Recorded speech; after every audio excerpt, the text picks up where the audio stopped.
Why did you do this? Just shut it down. Should have shut it down. Why do you want to do this? And we're going to shut it down again tomorrow. Oh, yeah? And every day. And the next day.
Welcome to the Sauver Teen Talk Show.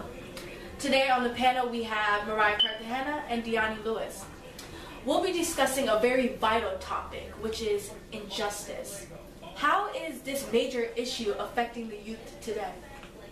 I feel like the youth is taking a lot of action these days, just like we did when we protested a couple weeks ago for Ferguson. Take a look at this clip.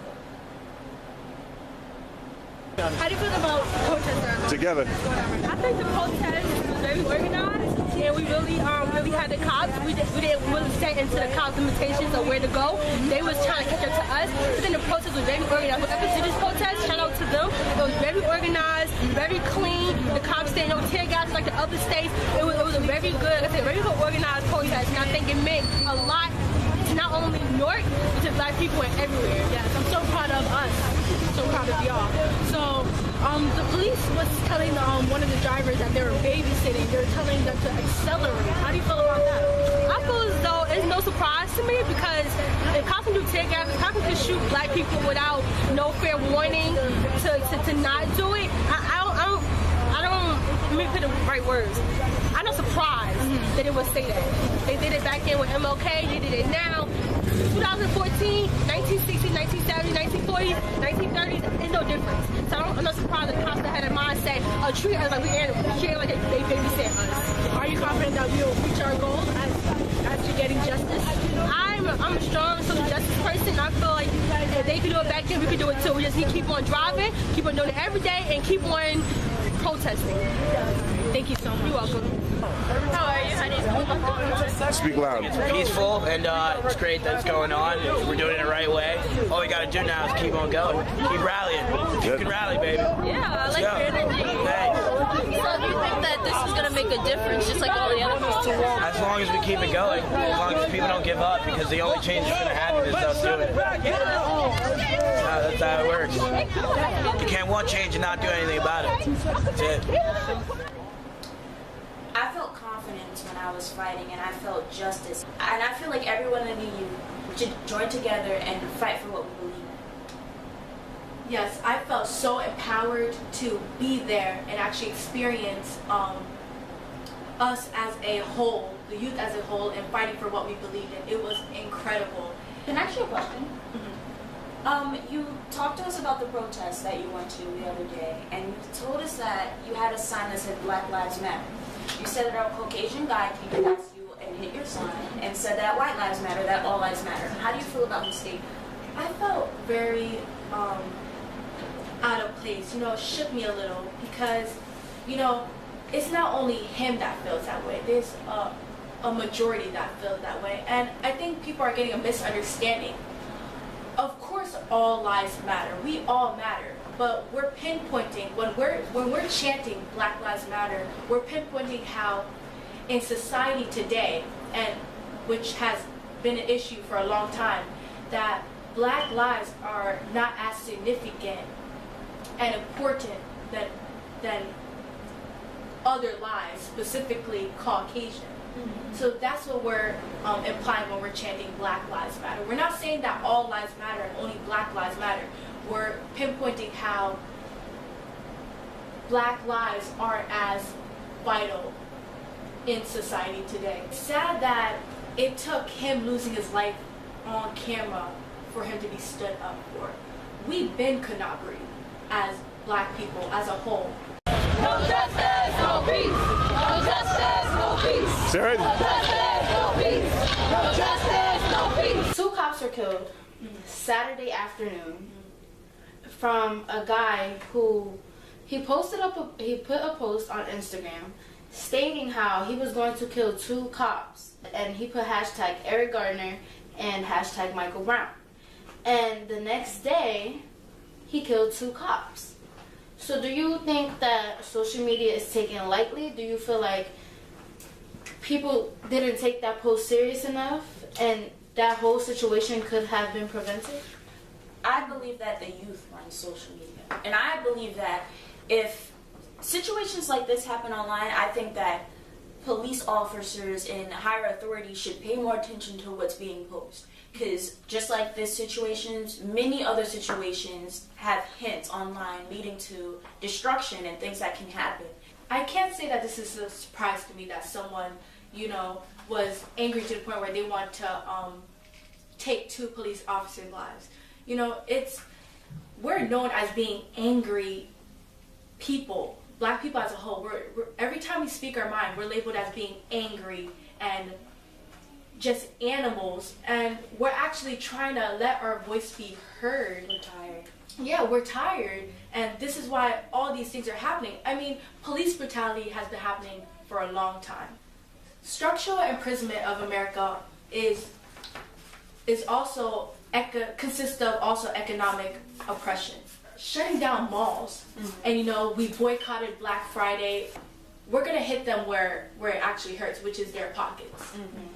And that's what our goal as protesters and as Black people and in what we believe in. It's truly sad, and it frustrates me that some of us are ignorant in what's going on. As you said, in our school, and not only in our school, in specific places. They ask me, why am I taking so much action on this issue? This happens every day. Why are you out there protesting? Why are you doing this to yourself, Ann? I'm fighting for what I believe in. We're always saying how much we want change and what could be done and what should be done to promote change, but aren't taking action. And I feel as though as an individual, I want to contribute myself to that positive change in taking action. And this is why I'm out there protesting. This is why I'm here trying to bring up awareness on injustice and racism and brutality of all kinds that's happening in this world. This is pretty much a slap of a face to our ancestors of Black people who don't know what's going on. And I feel as though us as Black individuals, we need to learn more on our roots, our culture, where we came from, so we know what's the next step from there. I think the world would get better, but from my personal beliefs, rooting to my personal beliefs, I know the world is supposed to get worse. But I don't want to just sit here and not do anything about it. I'd rather take action, at least promote change to the fullest of my capabilities. And social media is such a great source, and it's beyond dependable than the major news companies because they are lying. I don't focus on the news or TV overall. It is mind control. I do not watch that. I do not support that. But social media and how the youth is out here as journalists, they are documenting, they're getting source, they're getting real source before the major media is getting source, you know? So I feel like that's more dependable. I can't breathe. I can't breathe. I can't breathe. I can't breathe.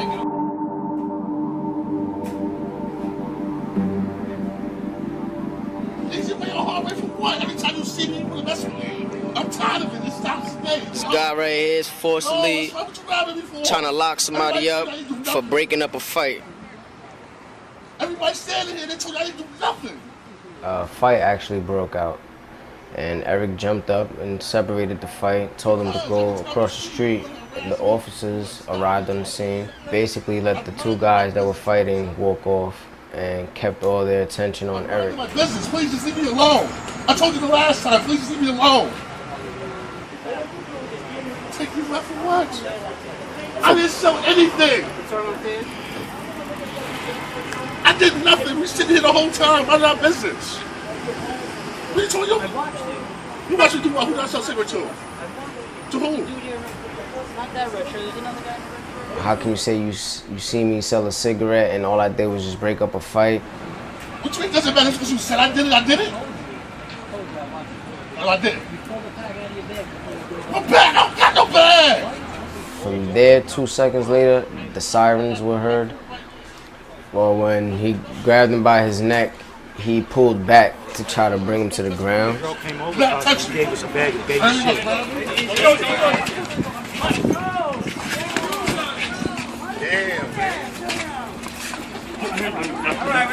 And within all that time, the guy was still around his neck.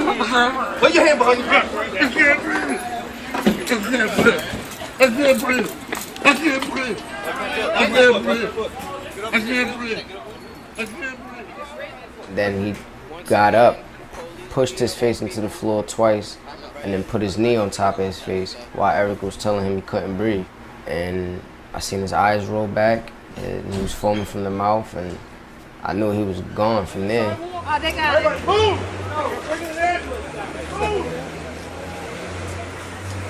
I kept telling him, trying to push the issue, like put an oxygen mask on him. And all they did was leave the cuffs on him and search him. And I felt that they treated him wrong, even after the fact that they had him contained. You watch everything. You know everything. And jumped out at him for breaking up a fight. He was like the neighborhood dad. Everybody loved him. The old people, young people. They're not supposed to put people in chokeholds.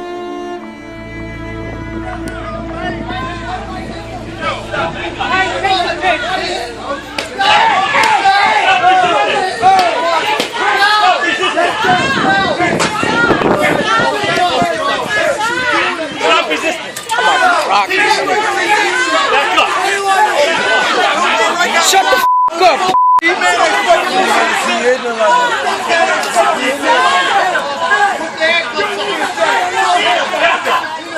Shut up!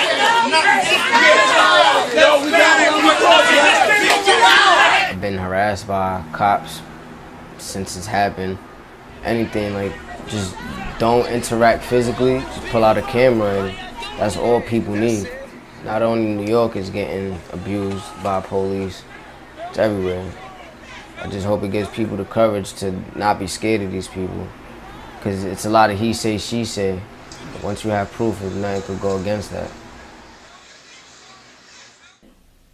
And also his friends has referred to him as neighborhood peacemakers. So it's very funny how the media always loves to interpret us as bad people and never display the real truth and the real person that we are behind that issue.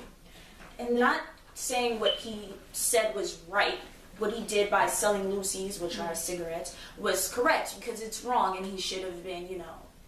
But I feel like everyone makes mistakes. So you guys seen the video, and he in the beginning of the video he says, "Why are you guys bothering me?" And the guy recording the video explains how, you know, he was breaking up a fight. So why are the cops on him? How do you guys feel about that? And then they put him in a chokehold, which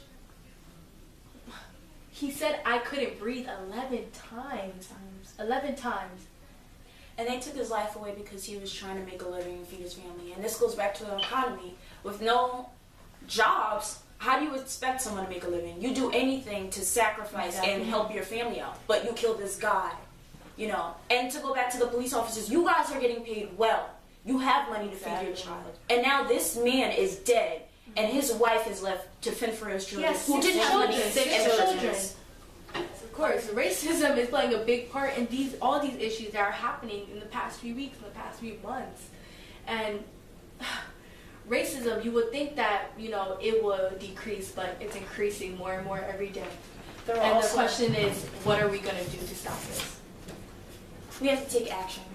I don't also agree how there was more Caucasian people in the jury. I think that it should be an even amount or a mixed amount of races. A lot of unfairness going on. A lot. You take the older people into the jury who can't let go of racism, and what do you expect? You expect a wrong verdict. Is this a racist event? I honestly think yes, it is a racist event. Because just the unfairness that you observe in the jury, and that's what gets me more angry, because it's like you have the paper right there which tells you that it's false. So why isn't there another jury figuring this out? Why is he still innocent? Why isn't he getting no charges? I don't think racism and injustice is going to change anytime soon because of the attitudes of the different people. And my question to you guys are, how can we change it? How can we take action and stop talking? We are already starting to do action, take action. With the protests, we have more youth joining organizations to enforce positive changes. Organizations working together. Yes, we have. I think change will affect all of us. I think that peace is the bigger thing that we are searching for. If we let go of that racism, we can all join together and have peace. A world with no danger, no, unfairness, and it will be a better place for everyone. I've been so consumed in the issues happening lately that I've lost sight of the bigger picture. And I think that's what we're all losing sight of, the bigger picture. Let's remember that it is bigger than racism. It's bigger than police brutality. It's bigger than all of these issues, and we should be focusing on making changes as a whole. You know, there's too much groups, and there's too much cliques, and there's too much people trying to take credit for organizing this protest. There's a lot of segregation going on, and there's some leaders that are too worried about taking credit, and we just need to forget about ourselves and make history focus on each other as a whole to make a change. Welcome back to the Sauver Teen Talk Show. Elaborating on police brutality, I feel as though weaknesses of police officers are being exposed more and more, and it leads me to the question, are we just hiring police officers for them to just be hired? Thank you, and that brings it back to Army. I mean, I don't think that certain cops are stable, you know what I mean? And I feel like, they are just hiring anybody, but when a situation goes down, they black out and they just take out any weapon, and their excuse is, oh, I'm scared, or oh, it was just the first instinct. No, because as a cop, you should know what to do. And I feel like not everything needs a weapon. You should be able to know martial arts, self-defense. Am I right? Exactly. There are alternatives. There's ways to prevent death. Death is not always the answer. I feel like that's all officers are doing. Like that's how they're reacting. Your work field, and you should be trained and ready for any situation that can come without killing. I think killing should be the last option.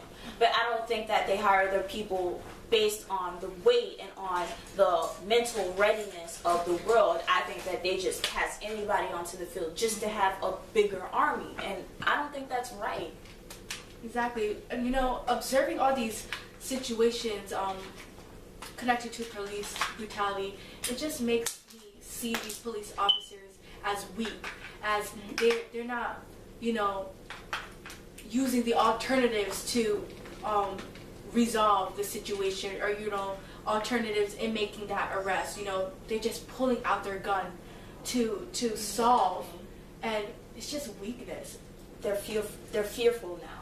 They know that we are angry, and they use that as an excuse to target us and kill us because we have a weapon or we're angry and we're going to hurt them. Still, I don't believe that they're trained to do that. They should be trained to handle the circumstances without killing.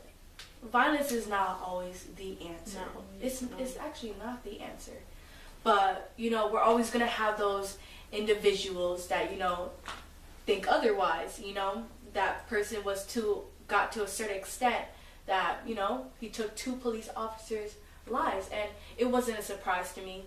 I kind of knew something of this was going to. But how does he, like, I don't understand, how do you feel like you have won? Because now that's 2 other families grieving over a loss. You know, so and it's not like, only there, are we gonna wait for everyone to kill each other, for everyone just to grieve and be like, want to change? But like, what are you doing?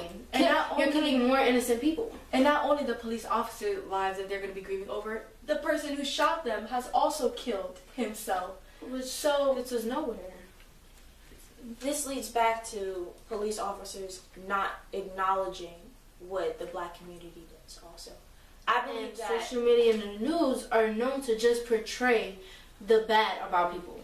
No one portrays anything that's good. You know, we have communities filled with African Americans, Hispanics, Asians, everyone that does positive things, but where is that acknowledgement? I mean, all you hear about is someone's killing someone or the white cop did this, when there is actually cops out there that actually enjoy doing their job and want to save people.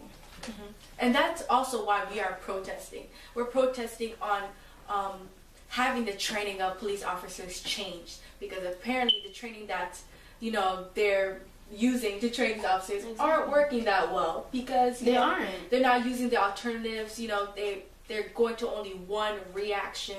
It's just and that's their excuse. And my thing is that, I mean, aren't you, like, you have a belt with everything in it. Like, don't you know what is on your waist? Like, don't you know what's on your waistband? So what is their excuses? Oh, I mean, I didn't know, I pulled this out. Like, don't you feel it? Like, I don't understand. And leading to the victims, I feel as though the government fuels their anger, you know? So why are they angry when we react the way we do? I agree. And not only as black people, but as a whole. Mm-hmm. I agree.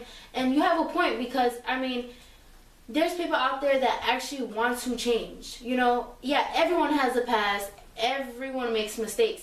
But I feel like when people actually want to change and become a better person, the government doesn't allow them to, because they're like, oh, well, you did this in the past, so I don't think, you know, you're stable for this job. Or, no, because, I mean, you're out there hiring cops that aren't stable, but when someone tries to get their life together, why can't they get their life together? Where is their position in making themselves better? Deani Lewis, and if you haven't yet taken down the information to donate or to join us, please contact our Facebook at Sauver Maurice. We as people together have so much power, more power than the government, which is, I think, and that's what the soldiers are out there fighting for us. Understand. Together united, we cannot be divided, and that is also one of the chants that we, you know, said during the protest. Definitely a good statement, Anne. I believe that everyone should join together and take advantage of our free country, take advantage of freedom of speech and freedom to change anything we have, because other countries don't have that willpower and that ability to even do that. Show you guys, and I hope that everyone at home and watching has learned something and wants to see the change and do something productive for our community to be one. I would also like to thank the main organizers of the NJ Shut It Down organization and Newark Student Union in giving the youth a voice and making big changes in society today.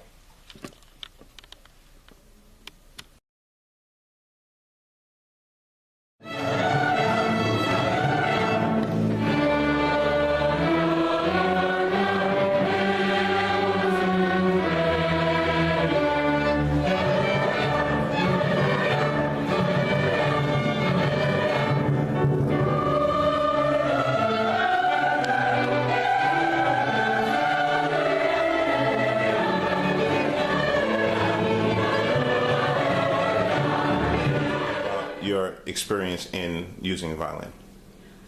It's a great experience. You get to learn what you're good in, what you're bad in, what you need to improve.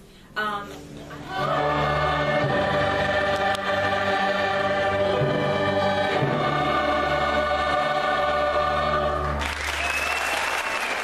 thought that playing a violin was just like strumming with an instrument, but I learned that there's different positions, and I'm a second. A second is like the person who helps carry the melody, like a momentum, like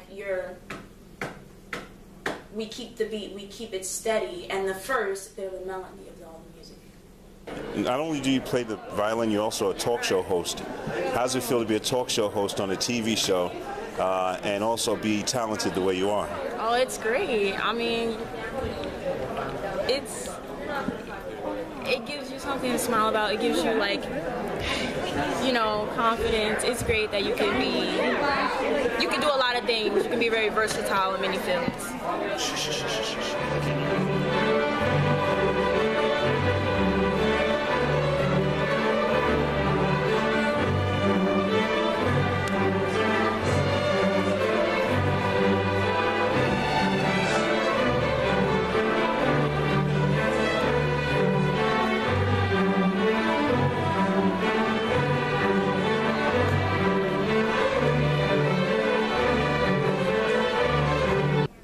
How long have you been playing the violin? For 6 years. Do you sing too as well? I do a bit of singing and choir with my teacher, Miss DiGianna. Joy shall be yours in the morning. Here we stand in the cold and the sweet, blowing fingers and stamping feet. Come from far away, you to greet you by the fire and we in the street. Bidding you joy in the morning. Bidding you joy in the morning. Singing is so different from playing an instrument. Sometimes we sing some of the songs that we play, so when you're singing it, you have a better ear for things, other than people who just play instruments. When you're singing, you can hum the melody in your ear and also play the melody. It gives you a better understanding of how to play what you already know.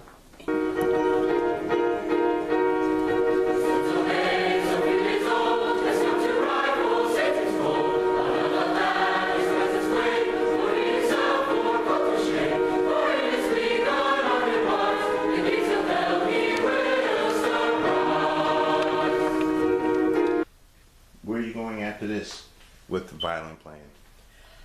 I'm not sure, but I don't want to drop that skill. I think that that skill is very valuable because there's not many string players in the world. I feel as though people can need me for certain things, a wedding. It's like easy money, side money that, you know, I can obtain due to a talent.